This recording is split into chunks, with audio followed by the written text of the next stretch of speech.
I mean, I have been working on this little app called LearnFlow that I kind of used as a bit of a test prototyping when in the early days of Lovable. But I've been on Claude coding on it for a couple of weeks now, and I'm trying to build in a lot of those things that we kind of discussed actually. Like I'm trying to build in, the ability to read, to create images of mental models, to one click over to voice, to be able to read or get it into sort of a presentation with imagery. So a lot maybe, and I'm going to try and add a podcast to it as well. So I'm kind of trying to innovate around all of the things we discuss, all of the learning modes within one piece Yeah. of software. And I've got pretty far. Like it's I sort of marketed it last week in one of my emails, and we've got a lot of users over the last few days just testing it out. Um, but yeah, and also like one of the things that I find about learning with AI is kind of what you mentioned is like you don't know what you don't know. And so the idea was, okay, so there's a topic you want to learn. Let's always have one click away. Okay, here are all the other things that are relevant, and then one click, boom, they can go set you off on the next thing. One click, boom, they can set you off on the next thing. So I'm trying to kind of replicate in a piece of software those um, yeah, that range of ways that you can learn, and then we're trying to integrate it into our ecosystem. It's kind of like it's exciting because it's enabling us to evolve enterprise DNA.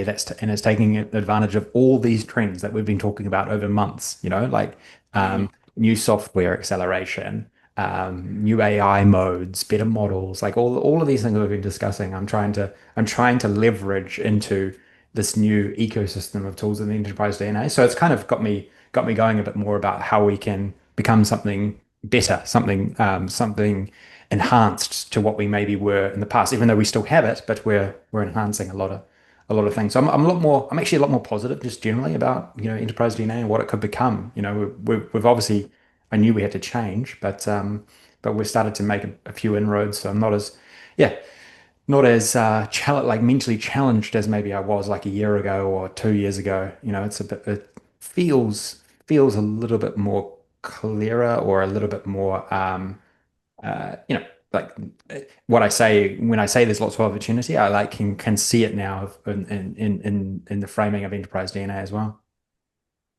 Yeah, and it kind of feels like that to me too, that it's like even though the pace has gotten still remains so fast. I mean, just new stuff dropping every day almost. Mm, It does feel like we're to the point where these tools are getting pretty mature and really able to do even now, like, if it basically there was no more development on this, these would mm, still be massively, valuable and influential, moving forward. And so, yeah, I mean, it may very well be that, 6 months from now, 2 years from now, we look back at these being like, monkeys banging on rocks, but it's like mm, I kind of feel that, yeah, there are great new things being introduced, but even with what we've got now, these feel pretty mature to me. mm, And one of the things that I really liked was, going back to your point about learning, is Claude Code introduced just this weekend these three learning modes. I don't know if you saw this, no, I but haven't seen it. it's got a default, which is basically it just runs like that agentic loop as fast as possible and gets the answer. Then Right. it's got something called explanatory mode, which is Mm, it's almost like a college professor, that it gives you um a much more comprehensive explanation of what it's doing, why it's doing it. It pulls out like insights in these little purple boxes right. that it Oh creates, wow. and it's nice because it's part of what it's doing is it's taking the thinking that it does kind of behind the scenes with the control O, and it's bringing that out into the forefront, and it's making it part of the explicit output, and it's highlighting some key points. And then the other thing they've got is something called, I think it's actually called learn mode, which is it will it will stop at various points and it'll say, okay, you take over, and now that we've got the plan, like, you give me the code that you would use for this situation, and then you enter it in, and then it evaluates your answer and says, okay, this is good, but it doesn't quite get there in this way. And here's ways you can revise it. And so it Mm, becomes it becomes almost like a personal tutor, where it mm, pauses at the right places to say, okay, you take over, and then I'll tell you if you're right. And it's, you know, kind of going back to your, kind of just dive in and do an AI project sort of thing. It provides kind of a nice interactive way to do that, where you're not mm, just saying, okay, I'm on my own, just, vibing away. It kind of becomes a structured learning exercise, kind of on the fly, which is really neat. mm. Yeah, so fascinating. They're coming up with innovations so quickly, aren't they? Like, just it's I do I did think about this as like the other day as well. Just like everyone else can accelerate, they're accelerating too. Like they're using these AI tools to code up new features and to code up new ideas as well. Like they're they're um they're accelerating on the software side as well. So sitting above that acceleration somehow, or trying to sit above, but then empower like other sectors or teams to accelerate around that acceleration is a good mental thought bubble. Like how can you do that? It's not easy. It's not easy to think of something, but like it's definitely where the opportunities are. Well, I mean, it's interesting because, just when they were talking about it yesterday on the developer day, I think they said like 85% of the code they wrote for some of the things they introduced, they wrote using their own codecs. And I think you're absolutely right that it feels like the loop is accelerating because as Mhm. their tools become better, their own ability to create more stuff is faster and faster. And so, Yeah, in a way, it's never been richer, but it also feels just thoroughly exhausting, yeah, because it's yeah, like they're now, you've got at least three or four major companies dropping important stuff almost literally almost on a daily basis. yeah, And yeah, it just I was talking to a friend of mine, last weekend that it just feels exhausting. I can see why people, kind of get overwhelmed quickly because, you know, it does take time to absorb all this. And then when you've got the the front runners, writing things so fast and all competing to, come out mm, with them first, mm. um, the pace of innovation is just breathtaking, which is both cool and exhausting. Yeah. It's true. I think this is the new norm though. Like I really do. Like I don't think it's gonna change. The fascinating thing is how they're nailing it. And then I think is Microsoft doing the same? Like I don't think so. Microsoft is a software company too, but they just haven't seemed to have built the internal culture to be able to do this. And look, I actually this was a point that I wanted to bring up. I think if you were to really become an AI first company or like really empower any business with AI, you've got to try and figure out how to get onto this new cycle of like quick release or this accelerated cycle, very much like trying to emulate what these AI firms are trying to do. And I'll give you an example like of just like enterprise DNA in my small team. I basically told my developers that they need to use AI all the time now, all the time, because they've been, I think they've been like kind of like sometimes pro, sometimes not so pro AI, and then I've been a cheerleader going I want you to use this more, I want you to use this more, but I sort of in the last like couple of weeks I sort of said look, if we want to keep working together, we're using AI all the time. I know its downsides. I know that it's not perfect. I know that it can make mistakes. But our job is to try and figure out how to use the AI better and faster and in an accelerated way. Um, there are techniques you can use. There is new innovations in Claude Code. We need to be on the cutting edge of this. You know, Just saying that it's making a mistake here and it's creating spaghetti code here is I just don't want to hear it anymore. Like I want us to figure out a way to make that better, you know? And I think that's emblematic of what I think is going to occur everywhere. I think I'm very small, so it's much smaller, so it's easier to change that culture.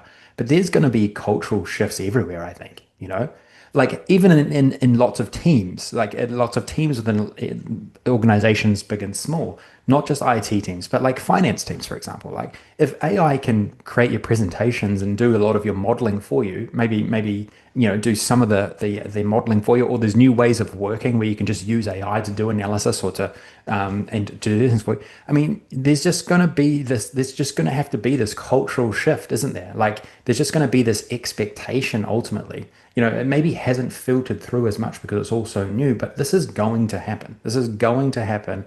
And I think that's, if so this is what you probably want to be as a business, right? You want to embrace this rate of change. I mean, I certainly don't have all the frameworks and the answers for this, but I'm just sort of saying, like, I think this is going to be a thing. Like, every business is gonna, just like every business needed to become like a computer business or like a technology business or a software business. Like this is the new wave. This is the new iteration of that. It's like how can you iterate faster? How can you accelerate faster on top of this like AI layer? OpenAI is showing how to do it, right? Like there'll be books written about how they are doing it. I really think Yeah. that there'll be Harvard case studies about like how did they get to this cadence of like releasing things so fast and putting them out there and marketing them effectively. Another one that's doing similar is 11 Labs. 11 Labs just the pace at which they are loading new features is just unreal. It's unreal. It's crazy. I mean, it's so interesting because, it was funny. I was telling, Sue that I just canceled 5 subscriptions today. I just saved myself, $100 a month, Yeah. by canceling 5 subscriptions because I went through, my list. I got my credit card bill and I was like, wow, with the innovation that Google, um, OpenAI, and Anthropic are doing, they're just kind of building, in some cases, equally good, and in other cases, close enough that I don't, in situations where I don't need the state of the art version of that tool. And for you, like 11 Labs, you're doing so much voice that Mm, it makes sense that you would need the front runner. For me, it's like, the stuff that Google's releasing is so good.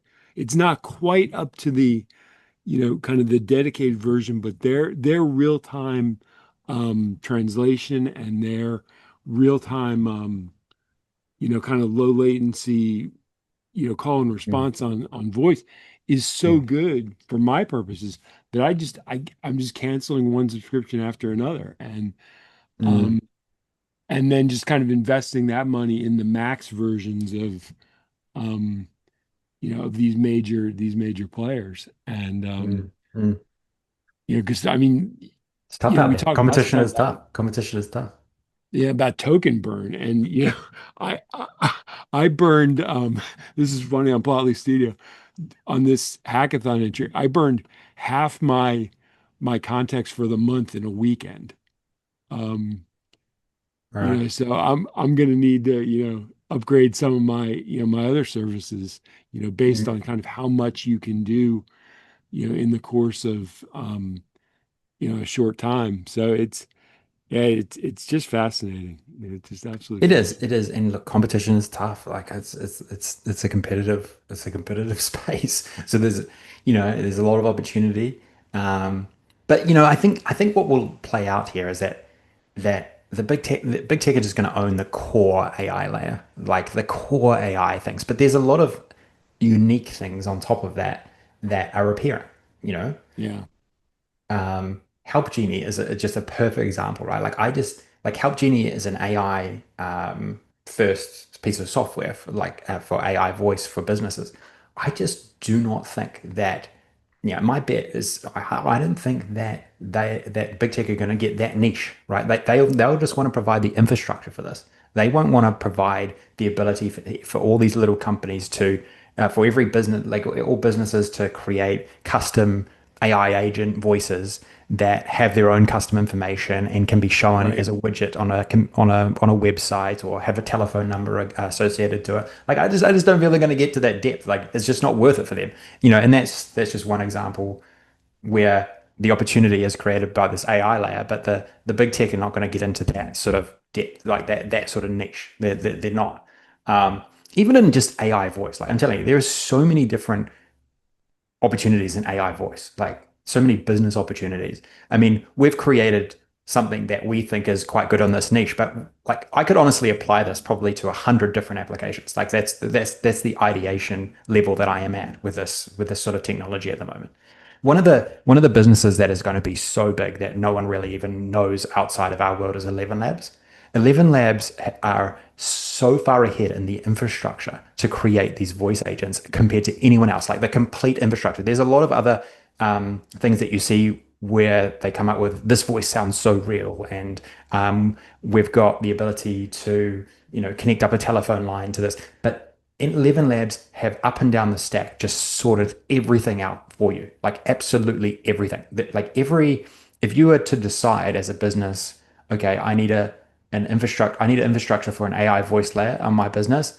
You're going to 11 Labs. You're not going to anyone else. Like at the moment, they are so far ahead. Yeah. They have a lot of Yeah. funding, and I hear that Nvidia just invested in them as well. Like they are going to be multi-billion-dollar business, maybe tens of billions, hundred billion dollar business or something like that. Like they are so far ahead, and to something that's going to be so huge.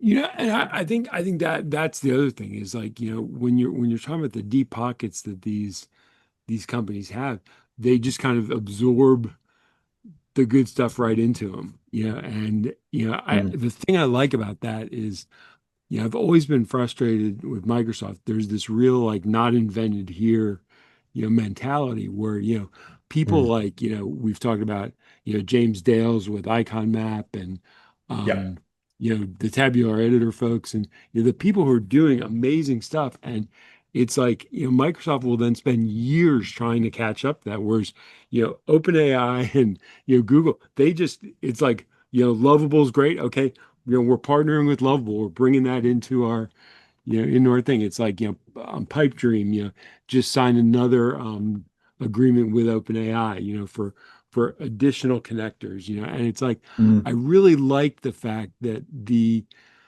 big players are looking to the smaller players. And in some cases, they're building their own competing version. But in other cases, they're just looking and saying, hey, this firm's doing it better than we are. And so let's bring them in as a partner and incorporate that in. And it's like you don't have to wait for them to build something that's equal, or close to, that they're just, as you say, like, that NVIDIA is, bringing 11 labs in. And Yeah. you know, it, I really like the fact that there seems to be this scanning of the horizon and saying, okay, who's really innovating, and let's partner, because I think it just makes the pace of improvement in these things, so much better and faster. Yeah. It's so like I do find I don't know if you do this as well, but sometimes I actually spend time thinking about what would be the discussions up the top of these organizations. Like, um, from a Microsoft perspective, okay, let's just dig into Microsoft. Okay, so you've marketed the crap out of Copilot for like 2.5 years, like crazy, right? You've almost you've probably given it away to free to all of your top customers, and you still only have 2% of the market, right?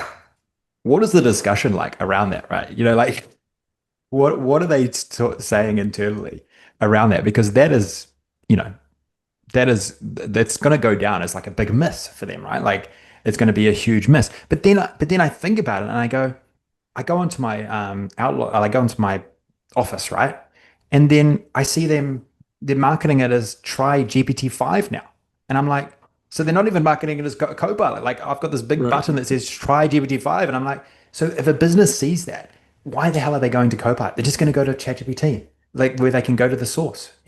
So it's really like it's fascinating. I mean, I've always said this. I don't think they're in trouble at all. Like they're going to become this behemoth data center business, which cloud business. But there's certainly some interesting misses and decisions, and I mean, it's like they're a company that makes $100 billion profit a year, so like they're going to be absolutely fine. But it's so interesting to just think about the challenges and the decisions that they have to make and try to execute on.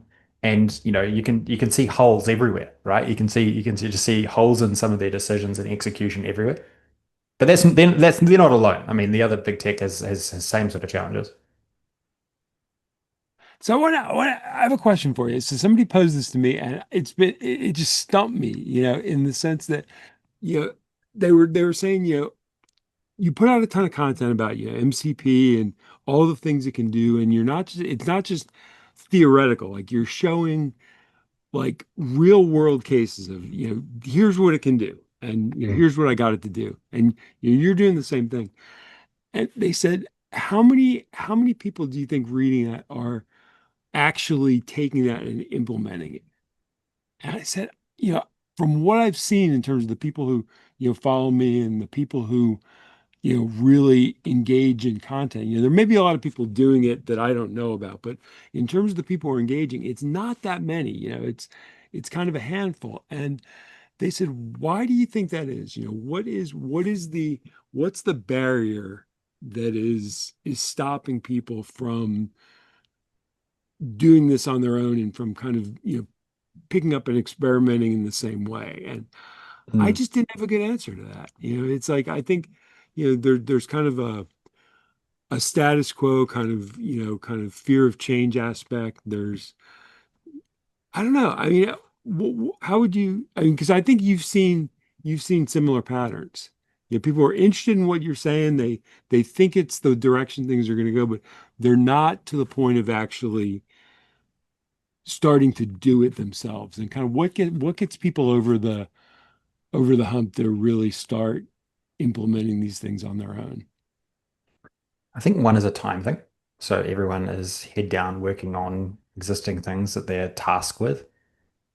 I think we know this, like in a lot of businesses, particularly bigger ones, like the incentives to do new things just are not there in a lot of cases. Like sometimes you're incentivized to do nothing. That's more like it's more about risk management than personal risk management. Than actual, like putting your head up above, saying this is a new way we should do things just runs a lot of risks in like a lot of like large organizations, and it's why that everyone sort of goes with big suppliers and just covers themselves in a lot of cases. So I'm sure there's some incentive aspect to it as well.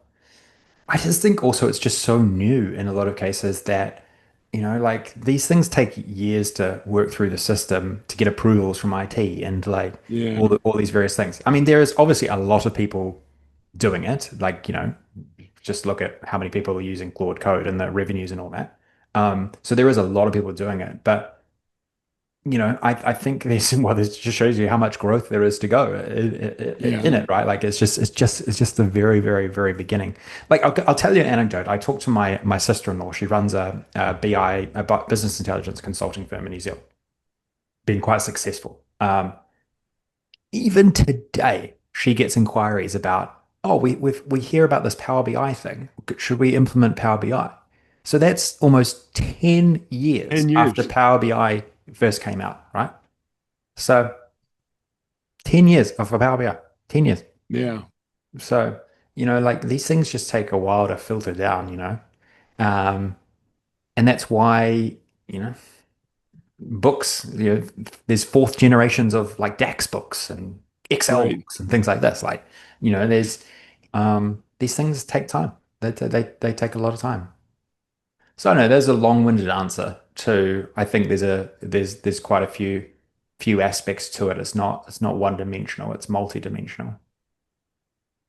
Yeah. It's funny But because when you're out of that kind of risk averse corporate environment, it's like it just feels like a different world. And I came from yeah. the very risk averse, government environment, and Mm. you know, you're right. I mean, there is a cultural aspect to it that you're just not encouraged, and it's like if you are motivated to do that, it means you're going to be taking on a lot of extra burden to carry that ball. Yeah. Well, just think about it. If you're trying to, and I just think about places that I used to work. But I mean, I'm sure this would be quite similar to other places. Like if you're trying to implement AI in general, like you're trying to use AI to do data analysis, for example. Okay, you're going to get a lot of kickback going, oh, was that secure? Was that secure? Did you send the data somewhere? So you're going to get kickback there. So there's a risk that you need to manage, right? Um, then you're going to get everyone questioning, is this right? AI hallucinates and makes stuff up, right? So you're going to get kickback there. That do you want to run the risk of having to like explain that away? Then the other thing is, do you want to actually show how much faster that you can do work than the person next to you and the person next to them? Then they're just going to see you as a target. So you're working against all these like cultural things, right? That are tough. They're tough. I saw it with Power BI. I saw it with Power BI. Like I remember going into a meeting with like early on in Power BI, and this person hated the fact that I was showing them how you could do this so much quicker than they could build their SSRS report. They hated it. They were trying to talk me out of the room. Like this was very, very early days of Power BI. So like, Yeah. there is a lot of that's just me thinking about places that I've dealt with and I've tried to work with. Like this is not a easy switch for a lot of people. There is not many incentives to be like, oh, I'm using the latest MCP on Claude Code and I'm doing things. I'm just letting an agent do it for 10 hours while I make some calls or something. Um, like I don't think there's much incentive to do that right now. So that's probably why there's like it. But this goes back to what we were kind of talking about before. Like this is the cultural shift that I think is going to come from top up the top, right? Like it's kind of what I've been like. Just think about what I said to my developers. Like I'm so I'm so aware of what these things can do, good and bad, that I'm like, I know that even if with all the bad that and all the hallucinations and all the things they make up, like it's still better than not using them. It's still better to use them extensively than to not use them and try and do everything manually. Um, Oh, absolutely. you know, that is going to occur everywhere eventually. Like that is the message that's going to come down from board members to executives. That is going to filter down whether people like it or not. A lot of people will push back against it with all their might, but this is absolutely going to happen. Um, it will be it's sort of just, it's sort of just capitalism, right? Like it's going to be demanded by the shareholders and the stakeholders and all that. Like it's just going to be demanded all the way down, and then it will be filtered down in all these different and unique ways. And you know, there'll be people gatekeepers. There'll be people pushing back against it for a number of years even from today. I feel, but I think it's inevitable at this point. Totally inevitable. I was gonna actually show you just um, the contrast between articles that I see on Medium. Actually, I was gonna like I might have sent you a couple, but I saw a few the other day. Like one article said the executives at Anthropic and OpenAI have lied to us. They've said that everything's going to be written by AI. All code is going to be written by AI.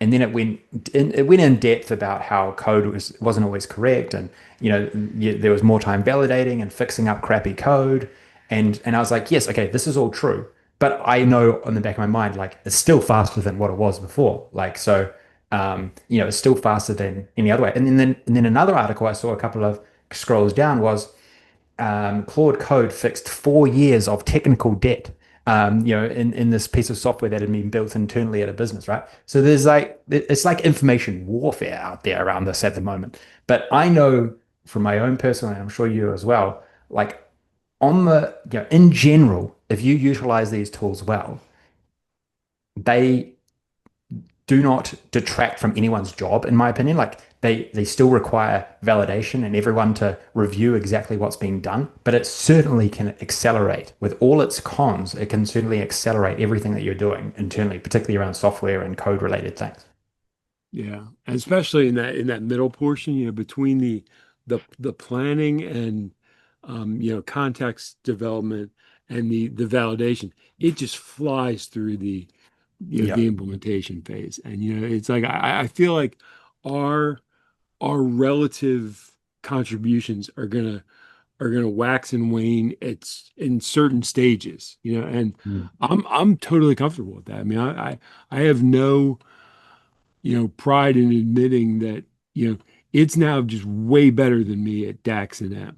And Yeah. it's like I still will, do stuff on my own just to keep my skills up enough to be able to do the end stuff, the prompting and the validation. But even as this agentic loop stuff gets better and better, the validation, the share that I have to dedicate is Mm. going down, down, down, relatively steadily.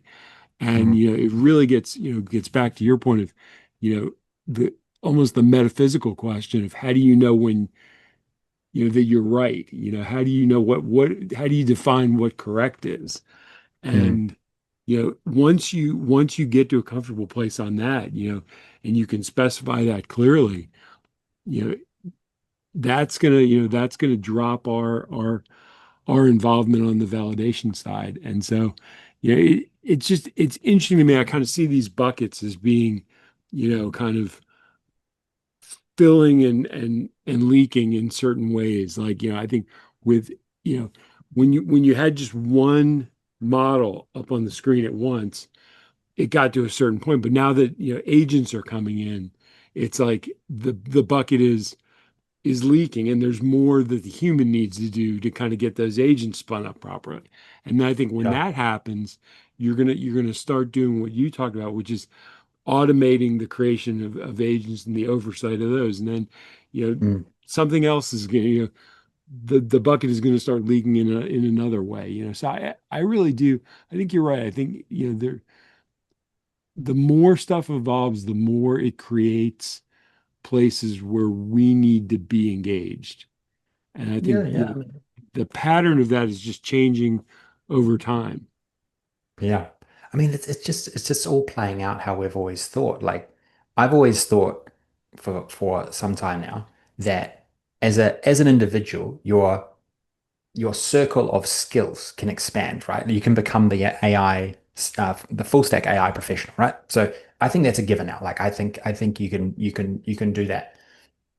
With that, you still need to learn. You still need to build up the intuition to actually do that well, right? Like, you need to be able to validate. You need to be able to use these new tools. Um, but these new tools enable you to execute on so much more, like so much more than you did historically, right? Like so much more. They enable you to um, fulfill the full stack AI professional position, or capabilities. And so, I think you're exactly right. Like, I think the more you learn, the more you grow, the more things that you do, there's just more need for you. There's more need for you to do like everything within that, right? Like, it's just new things. It's just new things, Yeah. I'm spending a lot of my time validating, does code work? Does the code work that the AI created, And I'm not working any less than I did, a year ago, 2 years ago, 3 years ago. Like, I'm just working in new and interesting ways.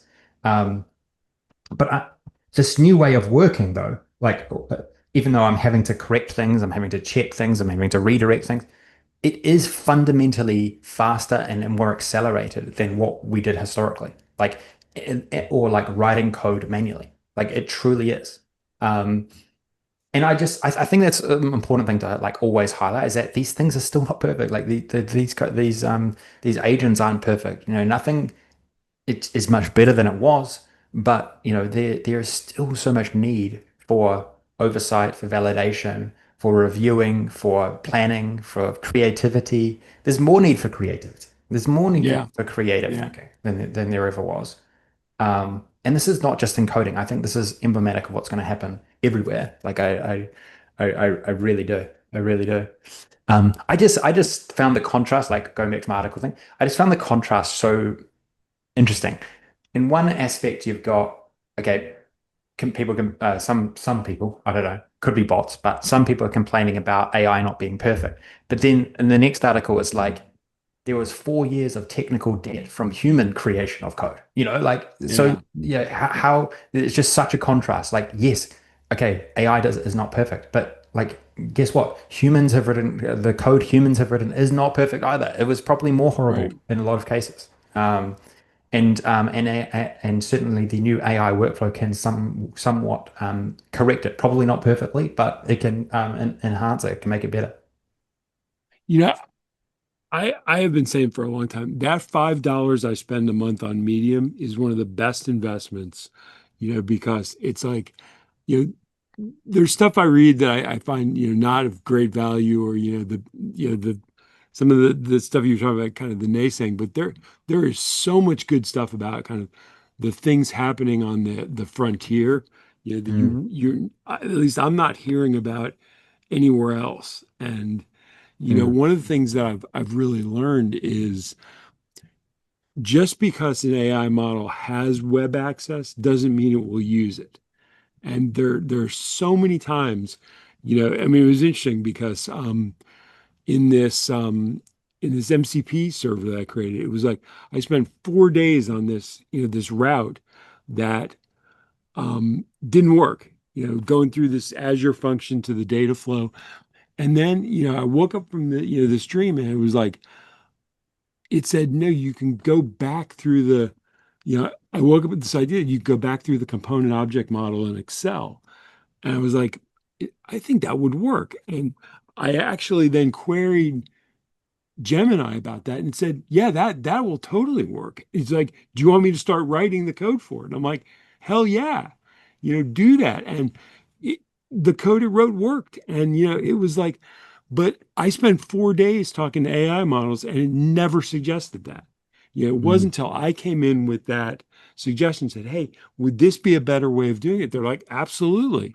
And it's interesting that, I think we sometimes think because it has that web access, it will use it in the way that we would, to say, is there a better way? And mm, I've found, at least so far, that it doesn't until you, as the shop foreman, kind of explicitly say, hey, wait a second, this isn't working. Like, is wouldn't this work better? And there was an interesting case where I had I had it running really well, and I said, it's running on pandas. And I said, wouldn't it be a lot faster if we use polars? And it said no, that it said, I don't think, that was a case where it said, if you're running it on huge data sets, yes, polars will give you a faster result. But in the way you seem to be running it, you're going to trade off basically a newer framework with kind of less testing and less understanding of its boundaries than what you've got with pandas. And that was a great conversation. And but it was incumbent on me, I think, to bring that, at least that question, to the table, because AI won't do it on its own, at least at this point. And for mm, me, I find a lot of the questions I ask about, wouldn't this be better? Instead of the open AI voice model, wouldn't the NVIDIA parakeet model be better? And mm, you know, then it'll say, oh, okay, well, let's talk about that. But until you ask, it's not very proactive about that. And there mm, I heard a really good interview with a guy named Greg Shove, who is the CEO of a company called Section. It's like a consulting firm that works with corporations to incorporate AI into their frameworks. And one of the things he said is that it's like learning a language, in that if you want to learn Spanish, you should spend your day talking Spanish, and to people who can speak the language well. And he mm, said the same thing with AI. He said you should be, if you really want to get great with AI, he said you should be querying AI 100 times a day.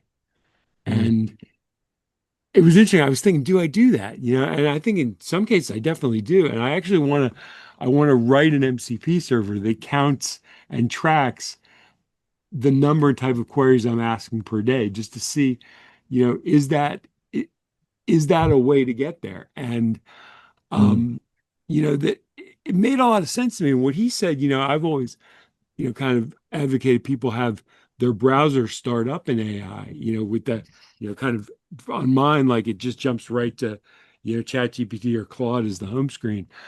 And, what he said is don't ever close it. Open up a window, stick it on your second monitor, and just have that there all day long, sitting right in front of you, and never close it. Mm, And, I thought about that. And I think there is a real parallel with learning, kind of becoming fluent in languages. mm. If you, I've never, studied abroad, but, friends I know who have, it's like, they'll go over to, France or, Germany and, study there for a year and come back, fluent in the language. And it's like AI is kind of the same thing. Yeah, it's fascinating thoughts. The thing that comes to mind when you were just talking through that was like how early we are. We have Yeah. not even learned even a fraction of like how to unlock these things. Like I feel the same way when I'm deep trying to learn something. Like I'll start high level and it will give me sort of generic stuff. It just takes me a while to really dig into exactly how it can explain things to me and exactly how I can learn about various parts of that particular topic. It takes a while. You know what's really going to unlock it so much quicker is just devices. New devices are going to unlock this far quicker. Like you're going to be able to talk to AI more if you just have a device on your desk which is dedicated to talking to Chat GPT-5 or something. Obviously we've got it on our phone, but it would kind of be kind of cool. I personally would love some sort of device that just sits next to me, and every time I have a thought, I like just ask AI, just like get an idea. Just like I mean, it is pretty low friction to like click on here, but like, I think it can be even lower friction. I honestly do. Like the lower you the lower that friction becomes, the more you'll use it. You know what I have is I have a Stream Deck foot pedal, and the center of the foot pedal, it looks like, something you'd have on a piano or something. Mm, And the one in the center goes to whisper flow for me. And right. so when I want to, talk or have a thought with AI, I just tap my foot and I just start talking. I don't even have to move my hands anymore. Yeah, I can Mm, I can mm, I can turn it on, right now. That I just step, there it is, right at the bottom of my screen. And, mm, it says using auto detect. And then I just, click my foot and it's off again. And mm, that part of the conversation is now, captured in AI, and it's, I can prompt it that way. And it's mm. it's a it's an almost friction-free way to just always have AI, I was gonna say, my fingertips, but it's at my, at my toes. Mm. Um, This is why AI voice is going to become so big. This is why I've always said it. Like this is why I've known it for months now. Like obviously I'm deep in it with Help Genie, but it just removes all the friction. It removes sometimes I'll go to a website and it'll be like enter a prompt and I'll be like, oh, I can't even be bothered thinking about a prompt. I just want to just say something, like I very rarely type. I haven't typed. I don't type into my computer much at all anyway. Yeah. But if I'm on ChatGPT, I'm never typing into that box. I'm always oh speaking. no. I'm always speaking, and I mean that just removes all friction. But then even just like having devices, I think devices are going to be a thing. Maybe, there's been this pendant idea, there's been this clip idea. Like I don't know if that's going to be a thing or not. But I just think devices that are just AI first without hundreds of apps are going to be a thing. Like I really do. Like I remember start of the year, like I would love a device like that for my kids to just to learn, just to learn about new things if they have something they're doing at school or it's definitely going to be a thing. It's definitely going to be a thing. I mean, I would be a purchaser. I would be a purchaser of that. It's also just on that. I heard this really interesting stat and um just how big this is how big OpenAI are thinking. And I don't think anyone else is sort of thinking this way. Did you know that they have signed up to pay Oracle $300 billion and then I think before the year 2030. So before the year 2030, so that's like 5 years, they've signed up to 300 million. Their revenue is less than 15 billion right now, like less than 15 billion.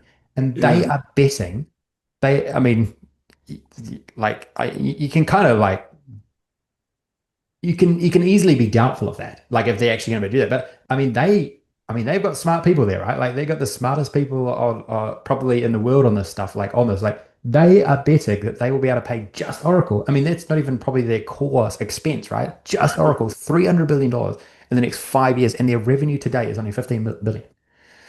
I mean, they are expecting just enormous amounts of compute being used and your revenue off the back of that with whatever they're bringing out, whatever they've got planned, whatever they've got in the pipeline, there is going to just be this omnipresent AI wherever you can imagine, right? Like absolutely. We haven't even seen the start of it. I mean, just think about how many people have subscriptions today to ChatGPT. Like we're going to be whatever they're going to bring out, like we're going to be paying for other things in some way, shape, or form for them to get that sort of revenue, aren't they? Like this is what they're thinking. This is what they're betting on, right? What is that? I don't exactly know, but it's a lot more stuff. It's a lot more. Um, it's a lot more stuff. I mean, maybe we So might just have here's a like funny. robots everywhere. Like maybe in the next 5 years we're just going to have this like just all types of robots everywhere, right? Like that will be running. You'll be talking to. I mean, you got to presume that's something in the on the horizon. So I'm smiling because I was flashing back to my first real job, and I was working for a trade organization called the Edison Electric Institute, and Mm, it's kind of the lobbying arm for the independently owned U.S. power companies. And I remember I was 23 years old, and I was interning with them, and I remember I got the vice president there at the time, great guy, and he was really kind of a mentor to a lot of the younger folks, and he very much his credit just took interest in those of us who were starting in our careers. And I remember you know asking him at the end of my internship, he took us out to lunch and saying kind of what do you think the future of the power industry is? And he was like, he said, for somebody coming in, he's like, I just, and this was 35 years ago. So, at the time, it very well could have been, the way of thing. But he's like, it's a pretty mature industry. I just don't see it. I don't see it as a great, growth area for, somebody young coming in, kind of wanting to do a lot of interesting stuff. And, from the policy standpoint, and he was probably right that, there was probably a period where, the grid and the power industry was, pretty stable and maybe not that interesting. But you look at it now and it's like power is everything. It's like, what would it be like to be in that field and that job now? I think it would be, mhm, it'd be like being an astronaut, that everything is, depending on power. And it's like I was listening to somebody say that in a year or two, our consumer electric bills could be 20% higher just based on the competition for, demand for that resource. And I don't know what it's like in New Zealand, but like our grid here needs some serious upgrade. mm, And there's going to be a cost, I think, imposed to get up to the level, we need to nationally support the demand. And so it's so fascinating to me that this thing that early in my career was viewed as kind of a boring dead end, kind of, mm, not particularly interesting utility is now mm. like at the absolute, center of, this whole technology. And it's just an interesting reflection on kind of how things come and go and change, priorities change over time. Yeah, yeah. So it is really fascinating. I think I don't know too much about New Zealand. One thing that I will say though is that I don't think there's anything better than accelerating power and energy production. I think it's bloody great. Like history has shown that um, the more power you have, the better your standard of living is. And like if there is this massive investment in power and energy, I mean, hopefully it's clean, obviously. Like, and I think a lot of it is now. But that's great. That's great. That's really great. Like everyone should, I think should be championing it rather than. I mean, I think sometimes like we look at everything through rose-tinted glasses and then we forget about like there's negative externalities and a lot of the stuff. Like there absolutely is. And but I'm obviously, I'm very pro-growth and I think more. So like I'm kind of always very positive on it. But yes, okay, there's going to be some negative externalities with AI and power and all that kind of stuff. But this acceleration of investment is going to accelerate renewable creation. It's going to accelerate energy. More energy is going to be more ability to build more stuff and on the whole, it should be positive. It should be absolutely positive, right? So I guess we'll see. We'll see. I mean, Here's an interesting, maybe some people thought that social media was going to be net positive at one point in time. Being all connected was so cool, but that didn't really work out. So I that don't want hasn't worked out. I don't want to be too blind to the negatives, but in general, I think it's positive. Yeah, I mean, here this was just kind of the great illustration I heard of, kind of how these things play relative to each other, which is for 10% of NVIDIA's market cap, they could acquire the entire US nuclear industry. Wow, that's it's insane. I mean, that is just a remarkable statistic to me. You know, Yeah. it shows I think, kind of the power that NVIDIA has, the market power, but it also shows, that it's an area that, there just hasn't been the demand for, and it's something that hasn't really developed in this country.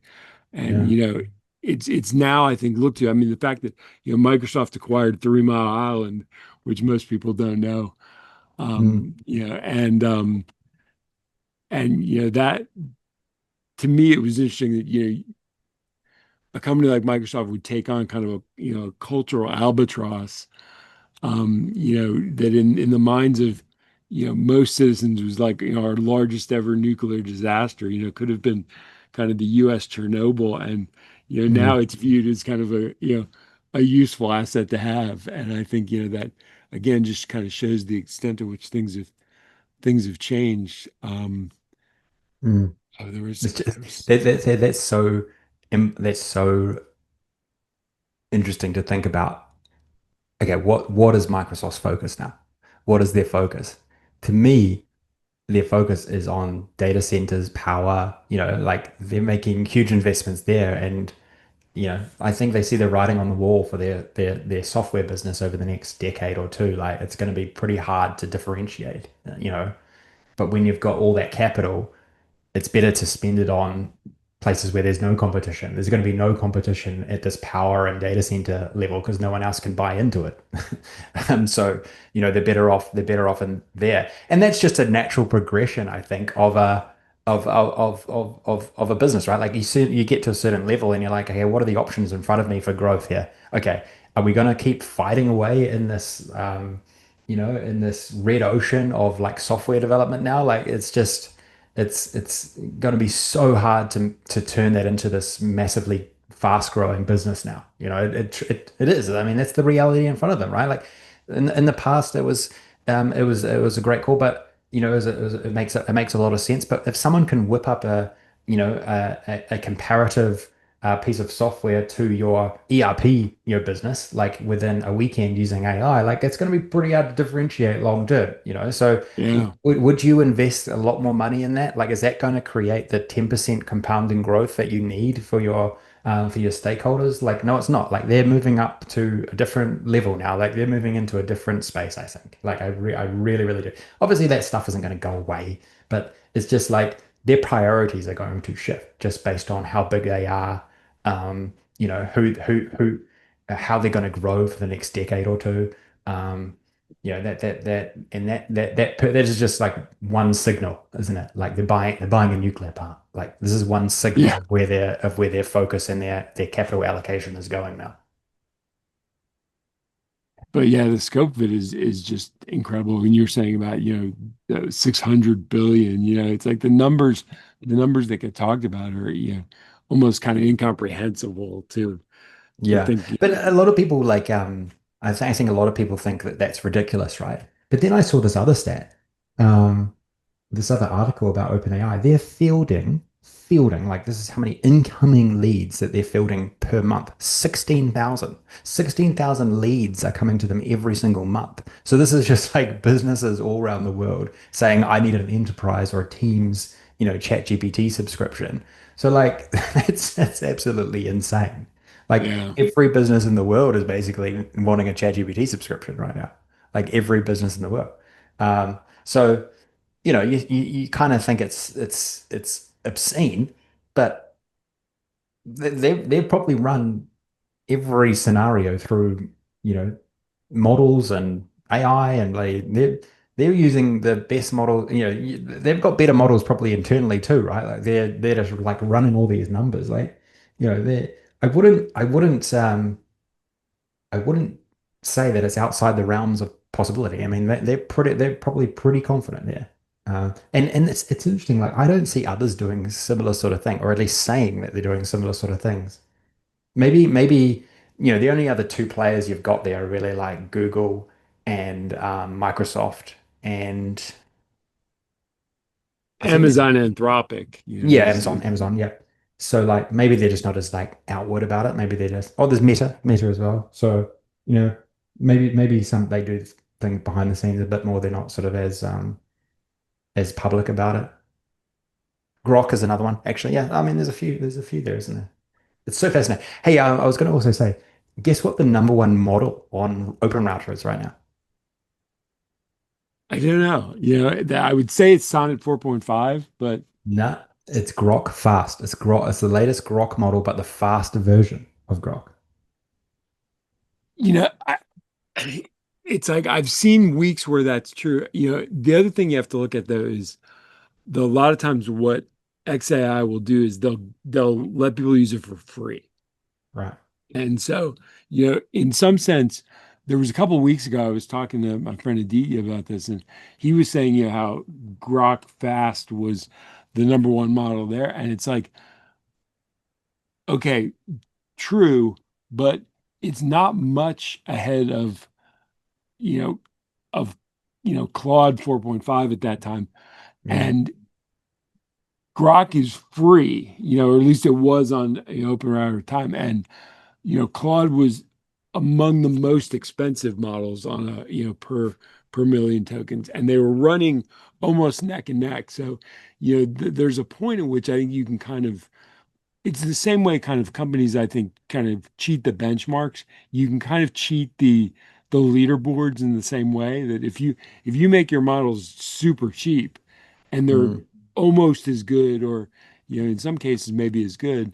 I don't think Grok is, but a model that's close and free is pretty attractive.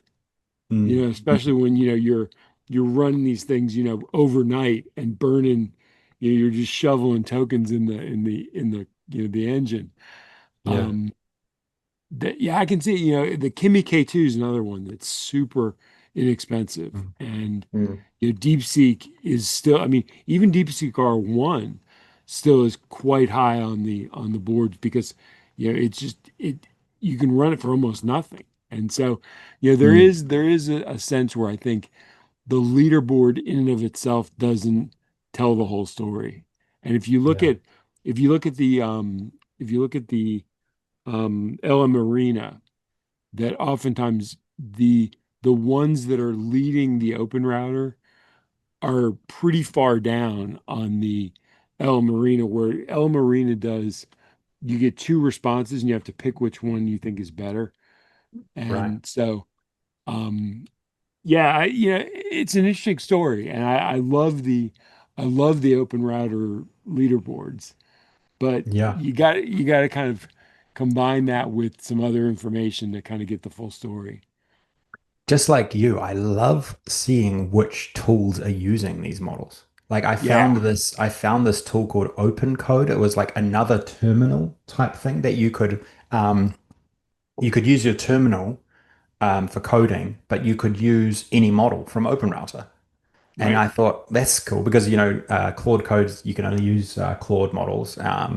the Gemini one, you got to use Gemini models, but this was like you can select between all of these different ones to sort of test them out. And I was like, man, that you truly do have unlimited compute available to you. You have it is just the only thing holding you back is how much you can think of actually doing and how much you can set up for these because you could have you know you could have five terminals, five tabs open of Claude Code, five tabs open of GPT-5 and Cursor. You could have five tabs open of like whatever model you. I mean, you probably have unlimited tabs in this open code thing, hitting different models, within OpenRouter. Like, it's just how much you can think of doing at this point. Yeah, yeah, yeah. And one of the things that I think is actually it's not a moat, but it's like a little trench is that companies are training their models on their CLIs. And so, for example, Claude Code doesn't, my experience is as much as I think Gemini is a great model, when you run Claude Code Router and you hook up Gemini or GPT-5 or any kind of frontier model, it just doesn't seem to work as well with Claude Code as Sonnet 5. And Hmm. I think there are, Anthropic in particular, and I think OpenAI is starting to do it, is they're training specific versions of their models to match their CLI tools. Yeah. And so that it's optimized for tool calling, it's optimized for all the framework of that environment. And so, it's Mm. another way to try to kind of be sticky and not just give people the leeway to use whatever they want. And it's like for me, I have tried to maintain that independence, but I'm finding more and more that I'm I'm personally kind of falling into the anthropic world, because Mm. just for what I'm doing, it works so well, and they've trained it so specifically for the types of things that I'm doing. Yeah. So You know what? it's an interesting question. It's an interesting I question. thought a similar thing when I saw agent mode from ChatGPT. They're doing a couple of things here. They're basically running first of all, they're running the Microsoft playbook for the AI era. They are going to become a bundler of stuff, like a bundler of things, and then you'll just have the bundle and you'll be like, why do I need to go anywhere else? Like this is the Right. enterprise bundle. So they're running that playbook exceptionally well. And I think they're only just getting started there. I think they're going to bundle in CRMs, they're going to bundle in email, they're going to bundle in an analytics tool, they're going to bundle it all into ChatGPT.com. And then obviously have like MCP tool connections out to all these different things. Like it's a fascinating platform play. Totally. And they'll win. They're going to win. I have no doubt. Um, but yeah, it is, and all of these things also, they'll always default to their model as well. So it's a way to get you to use Exactly.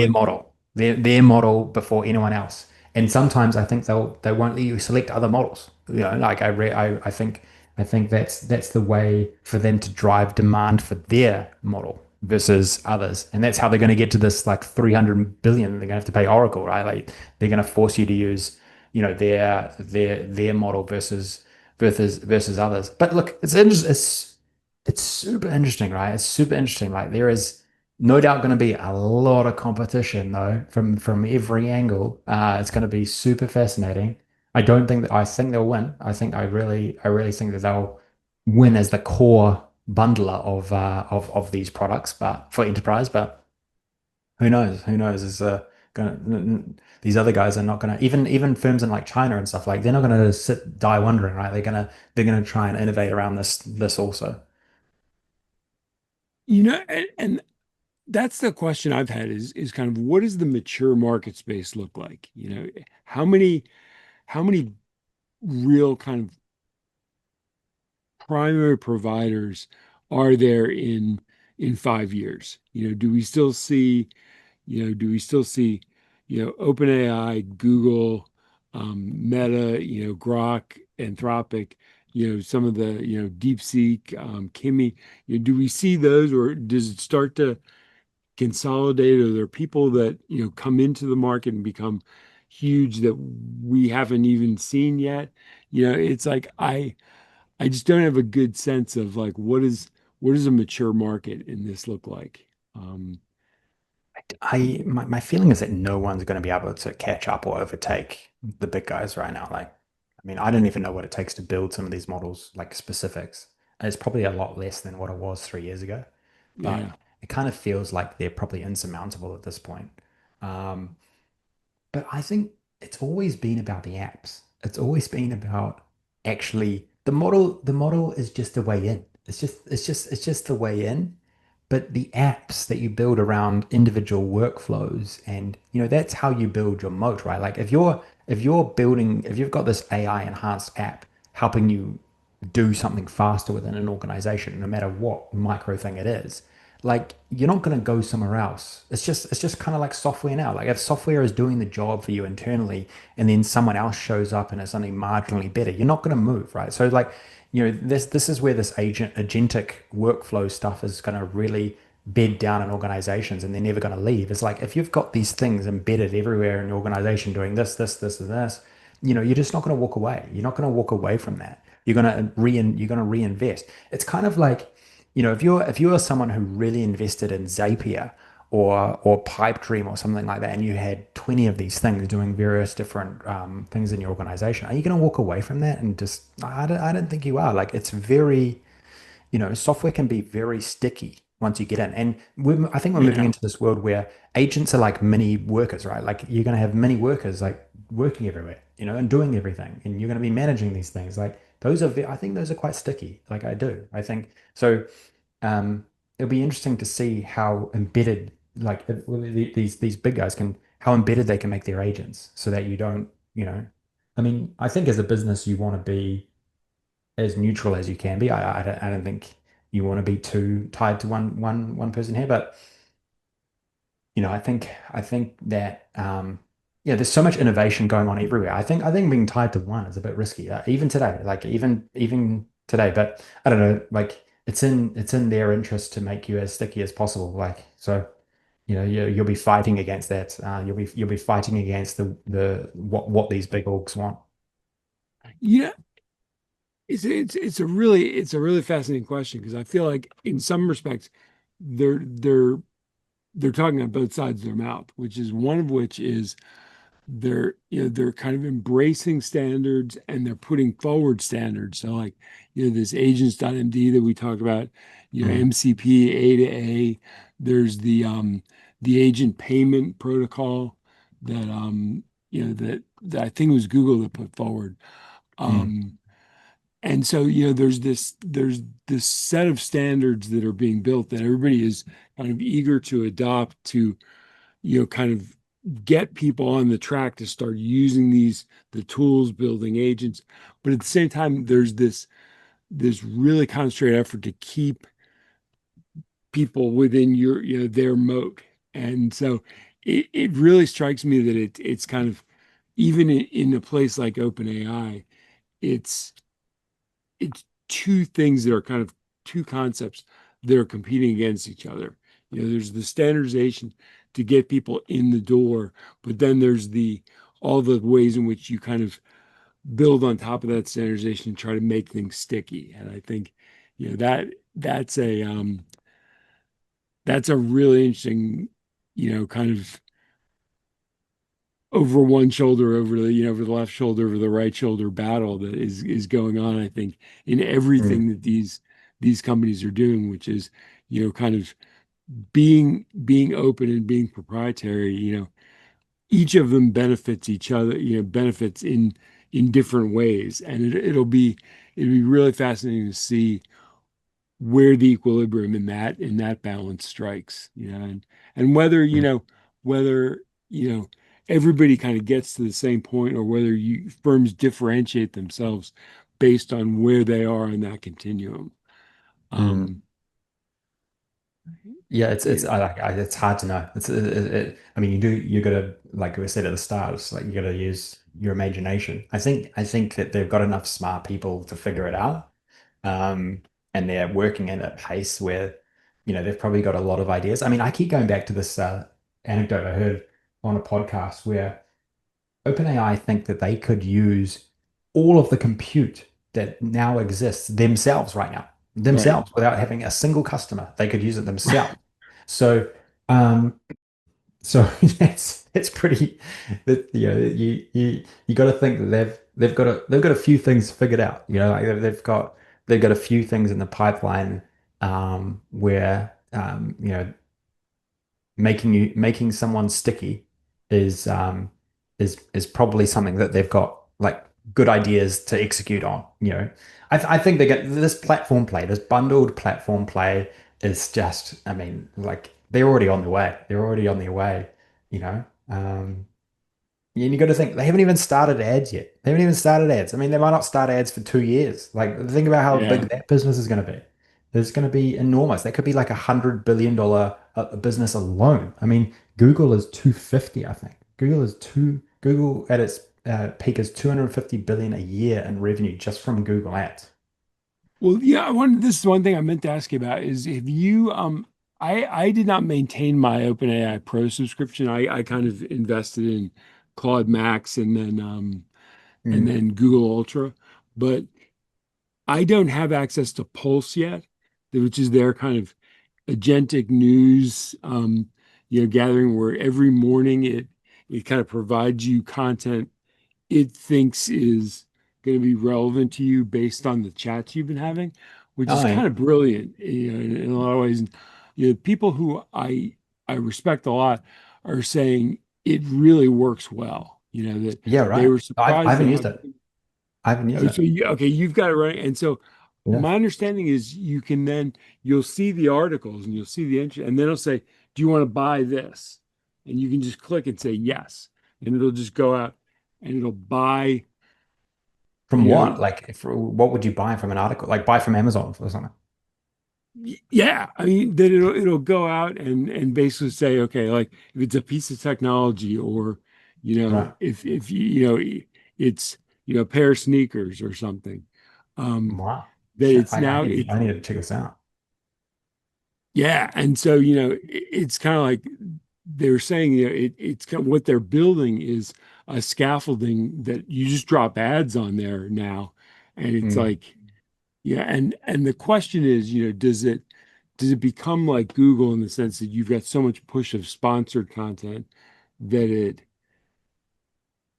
it becomes not that useful, or do they kind of put some boundaries on it where you're still getting the benefit of the AI intelligence without just people buying results? mm. Um, and it'll be interesting to see how that shakes out. But basically, what I've read and what I've seen of it is the framework on which they can basically lay ads as a layer on top is coming together really, really quickly and well. Interesting. Fascinating. That's really fascinating, isn't it? That is, think about that as a product. I'm pretty sure LinkedIn used to have something called Pulse too at some point. LinkedIn Pulse, maybe. Um, but think about that. Like that is actually competition to LinkedIn, isn't it? That is actually, you go to LinkedIn for information. It's in a lot of cases connection. I mean, it's not the connection part, but certainly information. One of the things that I don't think has really worked out yet, and I always kind of wonder what the hell the end game is here, is man, these AI companies are just absolutely destroying the web, right? Like the incentives to create content around the web. Like every time I see a link inside my thing about information, like from, I don't know, Business Insider or just like whatever, I'm like, man, these guys there is zero attribution of money going towards this content was great. I mean, whether that content was valuable ever is debatable in itself. So I'll certainly put that out there. Like, I mean, a lot of this content is just trash anyway, but like the incentive structure around content online has just been totally rewired. Like it's just totally different Yeah. now. I mean, even like New York Times and like actual legitimate. I mean, you can debate even if they're legitimate these days, but like everything is debatable at this point. All information is kind of debatable whether it's good or bad, but man, they're rewiring the incentive structure around it like rapidly. Like there's just so little filtering down to, the whole model of like how the web operated is just being totally rewired. Like, um, you know, I mean, I never click. I don't think I would click even 2 out of 100 times. I would see a link in ChatGPT. I wouldn't even click it. You know, I would It's just funny ask the next thing. you mentioned New York Times. Soon I joked that New York Times would become a subscription puzzle company with a news side gig. Yeah, so true, so true. I mean, you gotta.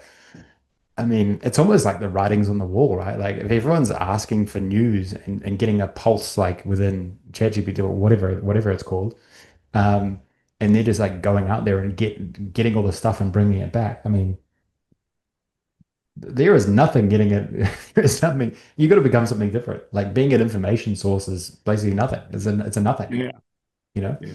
But funnily enough, I actually deleted the Enterprise DNA blog 2 months ago. Deleted it. Just totally deleted it. Wiped it off the planet.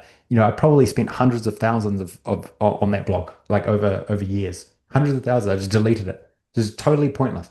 I figured out that 70 to 90% of the traffic was just bots, like AI bots. You know,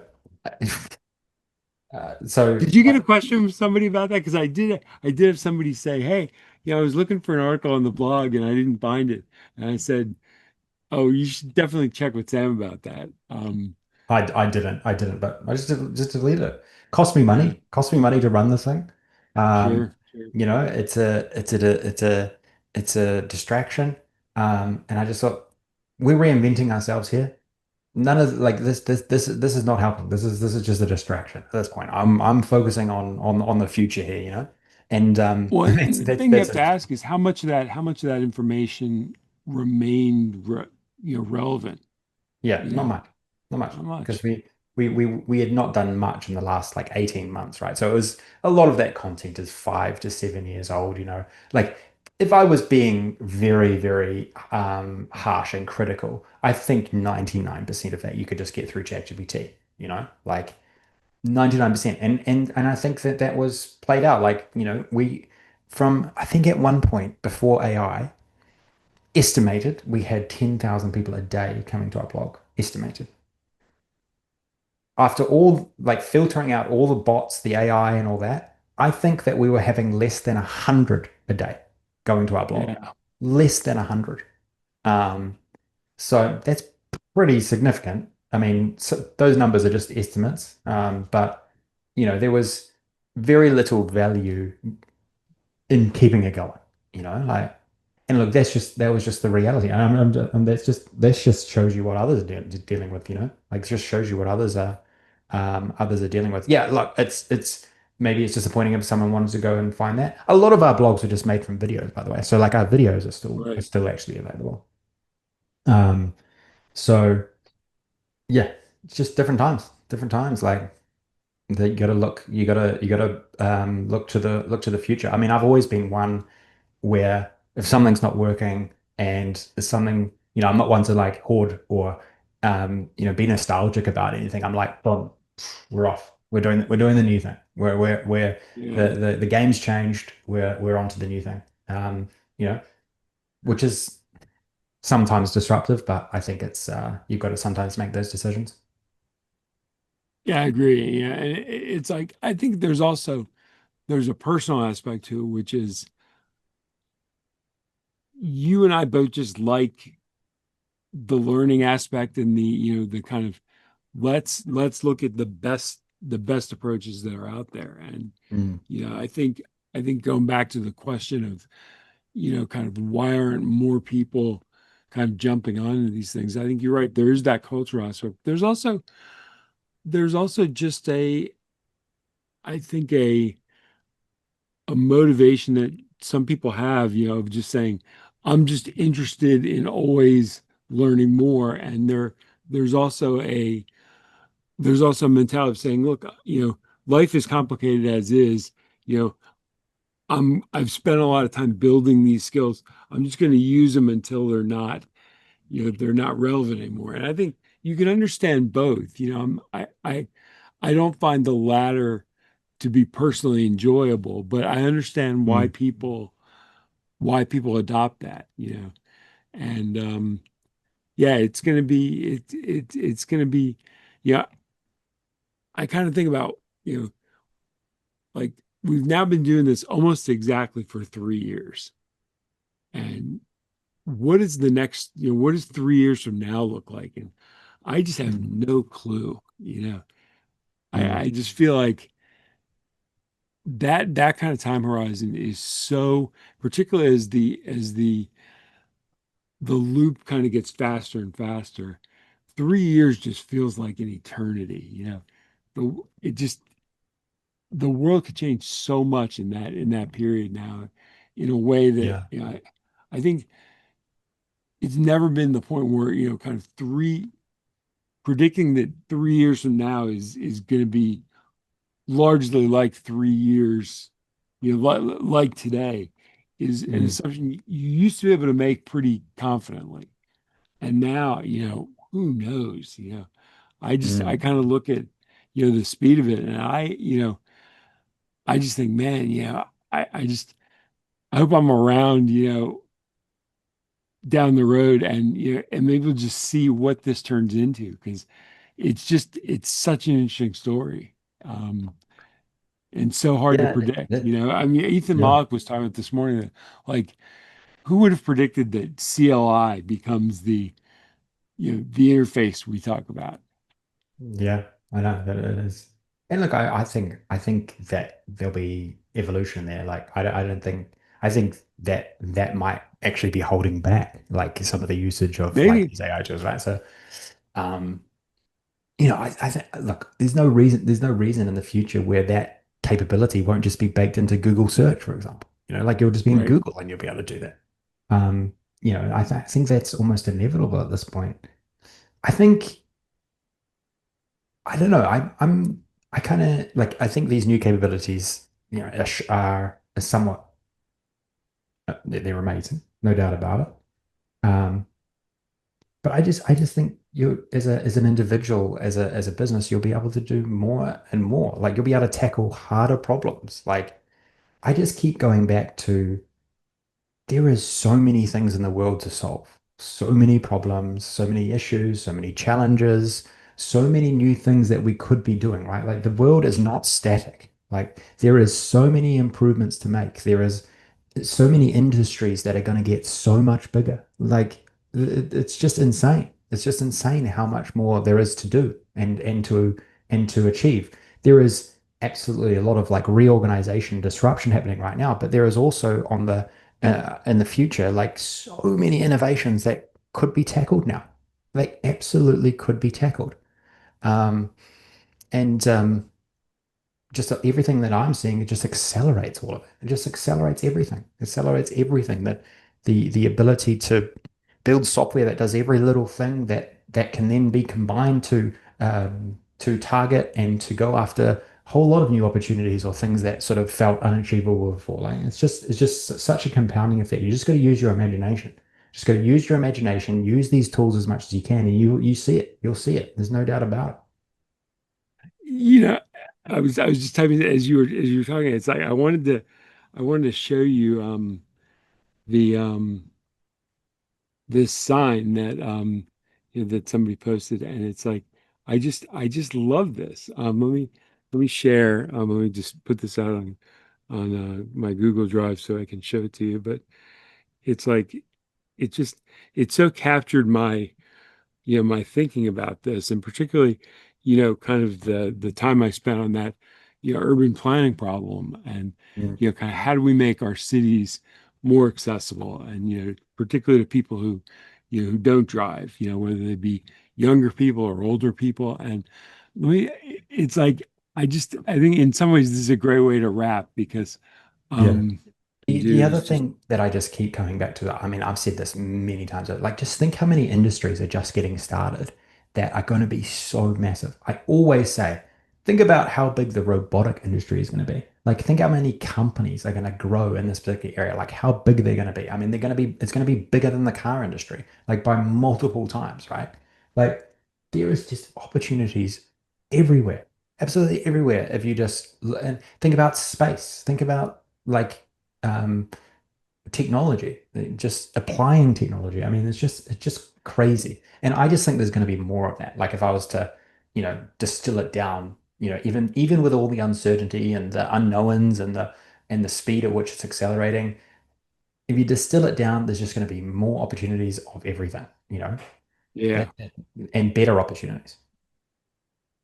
So you should have it in your if you pop in your LinkedIn Messenger, just Yeah. look at this. And as I say, I think it's it's a great one to end on because it just to me it set such a good stage and put it in such a good light of you know whatever Yes, your problem. I love that ad, that video ad below it, that keep thinking.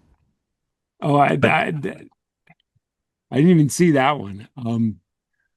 yeah, Yeah, there's a video ad. Yeah, there's never been a better time to have a problem. Boom. yeah.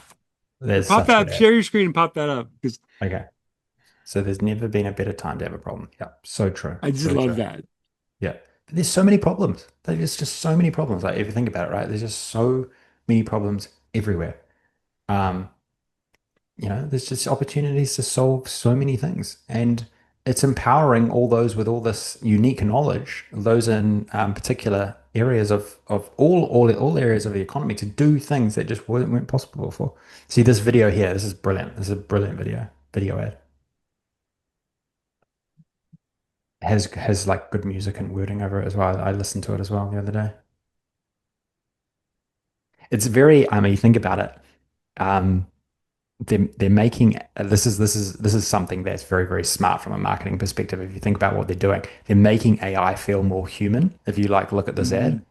and I think that's smart. It is actually smart, and I think that's how I think like people don't want to see humanoid robots, when you're marketing AI, right? Like you got to make AI feel more human in general. It's kind of what I've been tackling with Help Genie. Like if I go to Yeah. Help Genie, I'll show you. It's like we use human imagery in a lot of cases. We don't use like agent imagery or like agent icons and all this kind of stuff. Like it's something more ethereal. Is that the right word? Like it's more like this is a human type technology. This is going to solve human problems. It's going to help humans. Like that's got to this how that's the sort of um I think the way it's much better to present it. It's far more effective to present it like that rather than going to some humanoid cartoon like website where let's create a voice agent. Like I think that turns people off. Like it turns me off.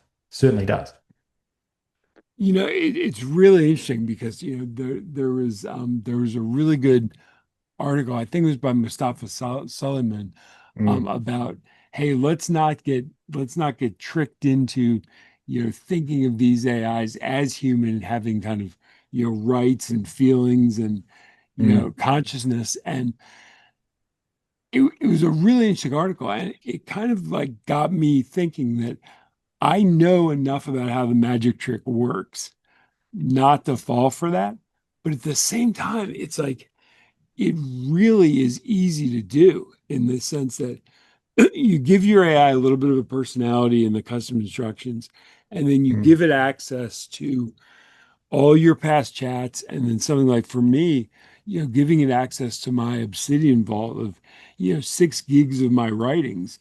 It's mm, like it knows me, quote, knows me as well as the people in my life absolutely the closest to me. And so mm. when you start talking to it and it starts learning about you and about you know what you've done in the past and what you're thinking about and the way you're thinking about it, it's like it really becomes hard almost not to think of it as human.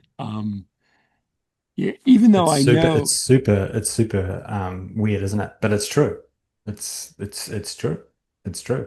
When you go on Open Router, you see some of the most popular apps are just like AI conversational apps, like you're talking to your friend. oh It's yeah, I mean, and there's a lot of like I think we both want to be clear. Like we know that the negative there's a lot of negatives in that. Like that's not all positive, but I just feel like this is going to become normal. Like I think it's inevitable. oh, I think, there was just that study that was released, I think I don't know if it was by OpenAI or Anthropic, what people are doing on AI. 70+% of it is personal conversations. It's like the stuff we talk about is such a small share of an already small share. It kind Mm, of gets back to the Claude having like 4% of the market. But mm, in our world, it seems huge. But mm.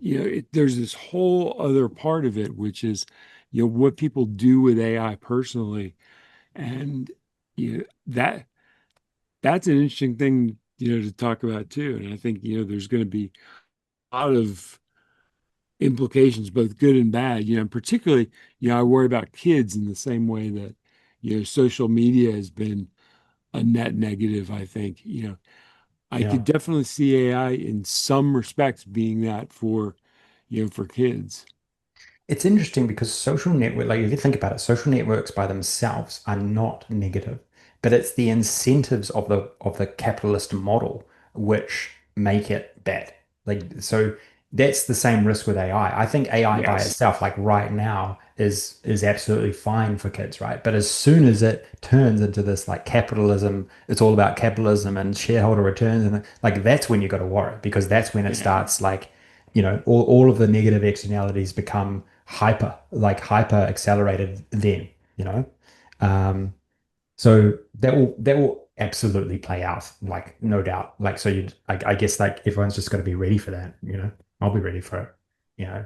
Social media became addictive when algorithms whole sole um purpose was to keep you on these things for longer so that they could sell you more ads, right? Like but before that, when Facebook was very new, like it was kind of cool. Like it wasn't like that. It was about actually connecting.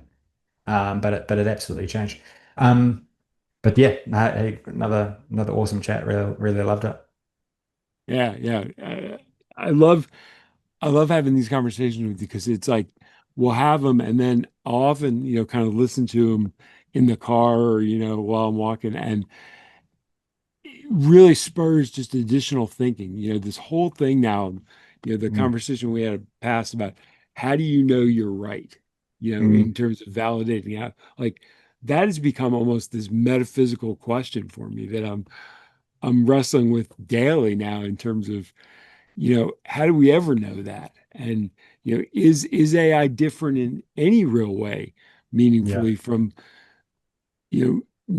how we've solved that question in the past? And have we been way overconfident in our ability to know that? And um, I love these conversations because they really spark that kind of thinking, as particularly as we'll get a seed planted in this discussion, and I'll go yeah, back and over the days and weeks, really start thinking like, wow, why is that? Or what is the barrier? Or what are yeah, the things we're overlooking? And it's super helpful, and I really appreciate it. And it also just from a motivation standpoint, it is just so fun to talk to, somebody who's just as gung ho about what it can do, but also not blind to the negatives. So mm, yeah, I really, really enjoy doing this. yeah. No, loved it. Totally love it. I mean, I feel exactly the same way. Exactly the same way. I was listening to one in the other car in the car last week. Um, yeah, it's great. Really makes my thoughts and gets me ready for the, geared up for the next one. So. Yeah, yeah. And more Just motivated. I'm more motivated. Exactly, like my motivation is like maybe in the past before we did this, my motivation would be like, you'd be doom scrolling. I'd be doom scrolling, and your motivation. But this always sort of gets me, back on track. So I think, yeah. I got a really good message the other day by someone as well, saying that they love the podcast. So some people are listening. yeah, yeah. It's great. I mean, it's kind of like I get some of those messages too, and it's always motivating and encouraging. But Mm. even if we didn't, it's like this would be for me time well spent. So. Yeah. Okay, I better go. Thanks, Brian. All right. Take Thanks, care. Sam. Have a Talk good to you one. See soon. ya. Bye.